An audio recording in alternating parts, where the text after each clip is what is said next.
నమస్తే, welcome to our channel. Andhra Pradesh మాజీ ముఖ్యమంత్రి వైఎస్ జగన్మోహన్ రెడ్డి నిన్న చేసినటువంటి పర్యటనలో పోలీసుల నిబంధనలు అంటే వాళ్ళకి ఇచ్చిన రూల్స్ రెగ్యులేషన్స్ వైలేషన్ చేసి మరి పర్యటన కొనసాగించారు. ఈ నేపథ్యంలోనే కొందరు వైసీపీ నేతలు పోలీసులతో వాగ్వాదానికి దిగారు. అందులో మొదటి వ్యక్తి అంబటి రాంబాబు, అదేవిధంగా ఆయన సోదరుడైనటువంటి మురళి. మరి వీరిద్దరిపైన కూడా కేసు నమోదైంది.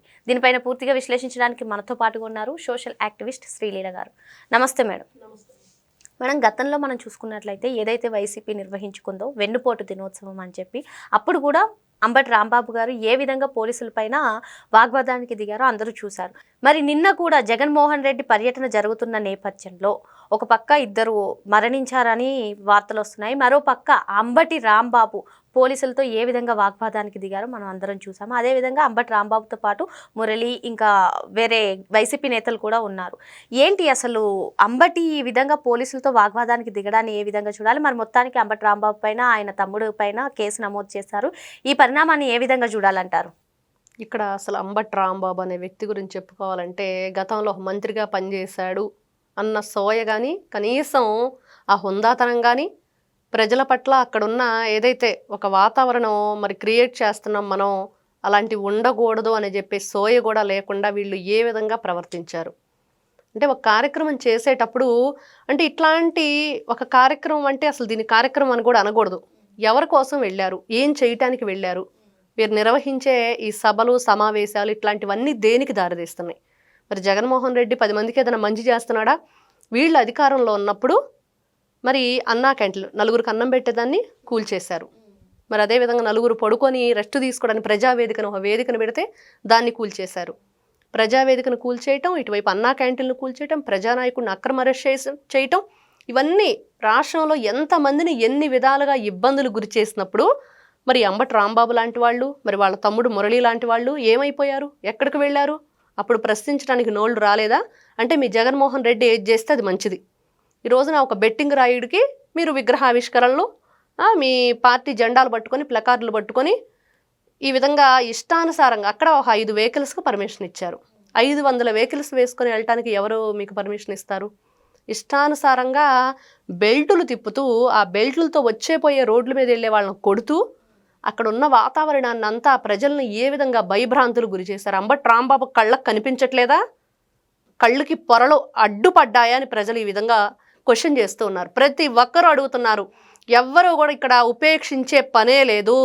ప్రతి ఒక్కరం ఈ రోజున కేసులు ఫైల్ చేయిస్తాము. మీరైతే ఏ అరాచకం సృష్టించారో ప్రజలు ప్రాణాలను కూడా లెక్క చేయకుండా, ఒకవైపు ప్రాణాలు పోతే నేను కనిపిస్తున్నా తొక్కేసలాట, ఊపిరి ఆడకుండా మనిషిని నెట్టేయటాలు, అక్కడ తోపులాట జరుగుతుంది.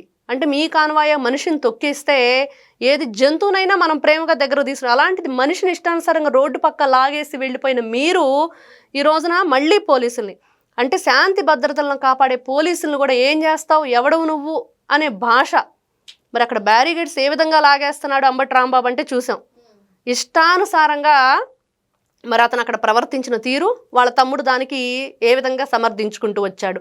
అక్కడ లాగేస్తూ వెహికల్స్ అందరినీ కూడా పదండి పదండి అని చెప్పేసి వీళ్ళు ఏ విధంగా వాళ్ళని ఉసిగొలుపుతున్నారు అంటే మేడం, ఇప్పుడు అంబటితో సహా వైసీపీ కీలక నేతలందరూ కూడా ఇటువంటి బ్యారికేడ్స్ని లాగే ప్రయత్నం కానీ లేదంటే జనాల్ని తోసే ప్రయత్నం కానీ చేసినటువంటి దృశ్యాలు చాలా చూసాం మనం. అంటే ఏం చెప్దాం అనుకుంటున్నారు? అలా తొక్కిసలాట జరిగి ఎవరైనా చనిపోతే ప్రభుత్వం విఫలమైంది, మాకు కనీస భద్రత ఇవ్వలేదు, ప్రజల్ని రెచ్చగొట్టింది, ఇటువంటి వ్యాఖ్యలు చేయడం కోసమే శాంతి భద్రతలకు ఏ విధంగా అయినా విఘాతం కలిగించాలి, ఇదే ఉద్దేశంతోనే అంబటి రాంబాబు ఇటువంటి ప్రయత్నాలు చేశారు అంటూ కొన్ని వార్తలు వస్తున్నాయి. మీరేమంటారు? ఇక్కడ రాప్తాడు చూసాం, అక్కడ ఏం జరిగిందో. మరి ఎవరికి పర్మిషన్ ఉంది? అక్కడ ఏదైతే హెలిప్యాడ్ దగ్గరికి ఎంతమంది రావాలి, ఎంతమంది జగన్మోహన్ రెడ్డిని రిసీవ్ చేసుకోవాలనేది ఒక నియమ నిబంధనల ప్రకారం 1100 మంది పోలీసుల్ని అక్కడ ఆ రోజున కూటమి ప్రభుత్వం ఏర్పాటు చేసింది. ఏమాత్రం బేఖాతరు చేయకుండా ఎవరికి అక్కడ పోలీసుల్ని ఇష్టానుసారంగా వీళ్ళు మీరెవరు చవటానికి వచ్చి మీ డ్యూటీ మీరు చేసుకోండి తప్పించి ఇక్కడ లోకల్ నాయకులు మేము చెప్పినట్టు మీరు వినాలి అని చెప్పేసి ఆ రోజున తోపుదర్తి ప్రకాష్ లాంటి వాళ్ళు ఈ రోజున పరారులో ఉన్న వ్యక్తులు. మరి ఏ విధంగా వాళ్ళని ఇష్టానుసారంగా పోలీసులను కూడా లెక్క చేయకుండా వాళ్ళ సైన్యాన్ని అంతా ఈ పిల్ల సైకోల్ని ఆ హెలిప్యాడ్ దగ్గరకు పంపించడం, అక్కడ వీళ్ళు మళ్ళీ పంపించింది వీళ్ళే, చేసింది వీళ్ళే, మళ్ళీ వీళ్ళు చెప్పేది ఏంటి? కూటమి ప్రభుత్వం వైఫల్యం, భద్రతా వైఫల్యం, ఎవరు కూడా జగన్మోహన్ రెడ్డి ప్రాణాలకు రక్షణ కల్పించే వాళ్ళు లేరు రాష్ట్రంలో. మరి అక్కడ హెలిప్యాడ్ దగ్గర మరి హెలికాప్టర్ను కూడా ధ్వంసం చేశారు. పైలట్ బ్యాగ్ దొంగిలించారు, ఇట్లాంటివన్నీ కూడా ఆరోపణలు చేశారు. మరి దానికి సంబంధించి కేసు ఫైల్ చేసి విచారణ పిలిస్తే ఎవరు ఒక్కరైనా సరైన సమాధానం చెప్పడానికి ముందుకొచ్చారా? అంటే జరిగింది ఏంటి అక్కడ? వీళ్ళు చెప్పింది ఏంటంటే ఏదీ నిజం కాదు, కూటమి ప్రభుత్వం రక్షణ కల్పించడం నిజం, 1100 పోలీసులు నిర్మించడం నిజం, కానీ వీళ్ళు చేసింది ఏంటంటే కావాలని మనుషులను వదలటం నిజం. దాన్ని వాళ్ళు ఒప్పుకోగలుగుతారంటే అక్కడ కనీసం ఆ పైలట్ కూడా సరైన సమాధానం అక్కడ విచారణలో చెప్పలేని పరిస్థితి. ఎందుకంటే వీళ్ళు కావాలని నాటకం ఆడారు అనేది మనకు కనిపిస్తోంది. మరి ఇలాంటివన్నీ చేసే వీళ్ళు మీరంటున్నట్లుగా నిన్న మరి ఇతను బ్యారికేడ్స్ లాగేసి ఈ విధంగా వాళ్ళందరినీ కూడా వెళ్ళండి బైకులు వేసుకొని ఇష్టానుసారంగా రెచ్చిపోండి అని చెప్పేసి ఈ విధంగా చేయటానికి కారణం ఏంటంటే అక్కడ ఉన్న ఏదైతే భద్రతా వైఫల్యం అని చెప్పి చూపే ప్రయత్నం, మమ్మల్ని ఆపే ధైర్యం మీకుందా అని చెప్పేసి పోలీసులకు కూడా ఏ విధంగా రెచ్చగొట్టే ప్రయత్నం.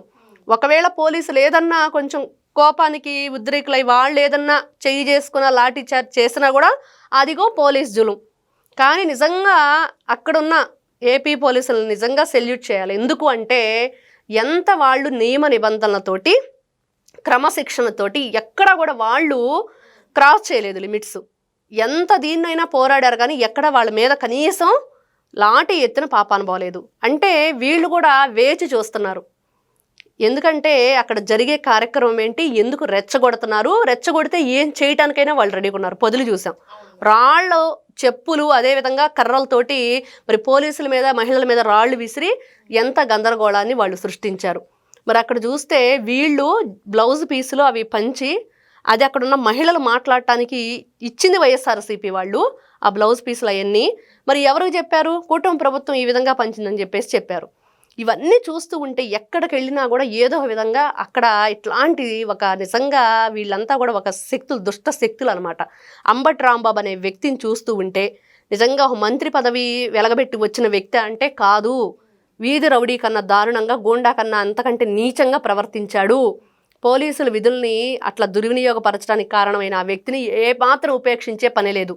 ఇద్దరు అతని తమ్ముడో అన్నో ఎవరైతే ఉన్నారో మురళి, మరి ఇద్దరిని కూడా వెంటనే అరెస్ట్ చేసి ఎందుకు ఈ విధంగా చేశారు. గతంలో మన ఈ మధ్యన 1 వీక్ బ్యాక్ కూడా అతను ఒక ప్రెస్ మీట్లో తోటాలు పేలుతాయి అని చెప్పి కొన్ని మాటలు మాట్లాడాడు. ఎందుకు తోటాలు పేలుతాయి? పేలాల్సిన పరిస్థితి ఎందుకు మీరు కల్పిస్తున్నారు? ఎవరి ద్వారా మీరు అట్లాంటి ప్రయత్నాలు చేస్తున్నారు? మరి నేను జగన్మోహన్ రెడ్డి మరి నక్సల్స్ అని చెప్పేసి కొన్ని వ్యాఖ్యలు, ఇవన్నీ చూస్తూ ఉంటే వీళ్ళు ఉద్దేశపూర్వకంగా ఉద్రేకపరిచే ప్రయత్నాలు చేస్తున్నారు. ఖచ్చితంగా అక్కడ శాంతి భద్రతల్ని విధ్వంసం చేయటానికే వీళ్ళ ప్రయత్నాలు తప్పించి ఎక్కడా కూడా వీళ్ళ కార్యక్రమాలన్నీ కూడా ఇట్లాంటి విగ్రహావిష్కరణ. అసలు ఆ విగ్రహావిష్కరణ చేసేవాడు ఎవరు? స్వాతంత్ర సమరయోధుడా? లేకపోతే ఏదన్నా ఒక మంచి చేసి వాళ్ళ ఆస్తి అంతా ఎవరికైనా దారాదత్తం చేశారా పేదలకి? వాళ్ళకంటూ ఒక మంచి స్టోరీ ఉండాలి, ఒక ఏదైనా వాళ్ళ లైఫ్ని సాక్రిఫైస్ చేశారని ఒక చరిత్ర ఉండాలి వాళ్ళ బ్యాక్గ్రౌండ్. ఏమీ లేకుండా బెట్టింగ్ యాప్, అది 1 సంవత్సరం తర్వాత ఇష్టానుసారంగా రాష్ట్రాన్ని సర్వనాశనం చేసి భయభ్రాంతులు గురి చేసి ఊర్లో గ్రామస్తులకు ఎవ్వరికీ కూడా నిద్ర లేకుండా చేసిన ఒక దుర్మార్గుడు. మరి అతను మరి కూటమి ప్రభుత్వం అధికారంలో రాకముందు జగన్మోహన్ రెడ్డి ఆపద్ధర్మ ముఖ్యమంత్రిగా ఉన్నప్పుడు సూసైడ్ చేసుకున్న వ్యక్తి. మరి డే 1లో ఏం చేశాడు జగన్మోహన్ రెడ్డి? ఆ రోజున సూసైడ్ చేసుకుని చనిపోయినప్పుడు ఇతనేమన్నా భరోసా ఇచ్చాడా? వాళ్ళకి ఏదన్నా నేనున్నానని ఒక మంచి ఇది ఇచ్చాడా మెసేజ్? అంటే ఏది లేదు. ఈ రోజున ఏదో విగ్రహావిష్కరణ పేరుతో వచ్చి 2 ప్రాణాలు తీయటానికి కారణమయ్యాడు. ఇట్లాంటి వ్యక్తిని ఏం చెయ్యాలి? ఈ అంబటి రాంబాబు లాంటి వాళ్ళు వీళ్ళకి సపోర్టు. కాబట్టి అంబటి రాంబాబు అనే వ్యక్తిని ఏమాత్రం ఉపేక్షించకూడదు. ఏమాత్రం అతని మీద ఇంతవరకు చూసాం, ఎక్కడ చూసినా కూడా పోలీసుల మీద ఏ విధంగా వంటికాల మీద లేసి వాళ్ళని రెచ్చగొట్టే ప్రయత్నం చేస్తూ శాంతి భద్రతల ఉల్లంఘనకి ఇతను పాల్పడుతున్నాడు. కాబట్టి ఇట్లాంటి వ్యక్తిని ఎందుకు ఇంకా అరెస్ట్ చేయకుండా మీరు ఉపేక్షిస్తున్నారని చెప్పి ఈ రోజున ప్రజల్లో భారీ ఎత్తున అదే నడుస్తుంది. ఎందుకు ఆలోచిస్తున్నారు? ఇంకా ఎందుకు అంబటి రాంబాబు గురించి మీరు ఇంకా ఆలోచిస్తూ అతను అరెస్ట్ చేయటం లేదు? అరెస్ట్ వారెంట్ ఇచ్చేసామంటే ఎలా సరిపోయిద్ది? మరి దానికి సంబంధించి అతను ముందస్తు బెయిల్కి అప్లై చేయకుండా, ఎట్లాంటి బెయిల్ రాకుండా ప్రతిసారి ఇప్పుడు నెంబర్ ఆఫ్ టైమ్స్ అలా చేశాడు. కాబట్టి ఇట్లాంటి వ్యక్తులు సమాజంలో పనికిరారు. అక్కడ జరిగే కార్యక్రమం ఏంటి? మీరు చేసిన ఏమైతే ఉన్నాయో ఆ ప్లకార్డ్స్ కానీ అవన్నీ చూసాము. వీళ్ళంతా చెప్తున్నారు ఏంటంటే ఒకటే మెసేజ్, మనకి ఈ కార్యక్రమం ద్వారా అంబటి రాంబాబు తెలియజేసినా, లేకపోతే ఇటు జగన్మోహన్ రెడ్డి, అంబటి రాంబాబు తమ్ముడు, లేకపోతే ఆ కార్యకర్తలు వాళ్ళందరూ చెప్తుంది ఒకటే, 2029లో జగన్మోహన్ రెడ్డి మళ్ళీ వస్తే అరాచకమే, విధ్వంసమే. 2019 నుంచి 24 కంటే కూడా ఇంకా బీభత్సంగా ఉండిద్ది, ఇంకా అంతకంటే దారుణంగా ఉండిద్ది. మీరు దాన్ని తట్టుకోలేరు. కాబట్టి కూటమి ప్రభుత్వాన్ని మళ్ళీ అధికారంలో తెచ్చుకోండి అని వీళ్ళు చూపిస్తున్నారు ఇక్కడ. మరో అంశంతో మళ్ళీ కలుద్దాం. Thank you madam. నమస్తే.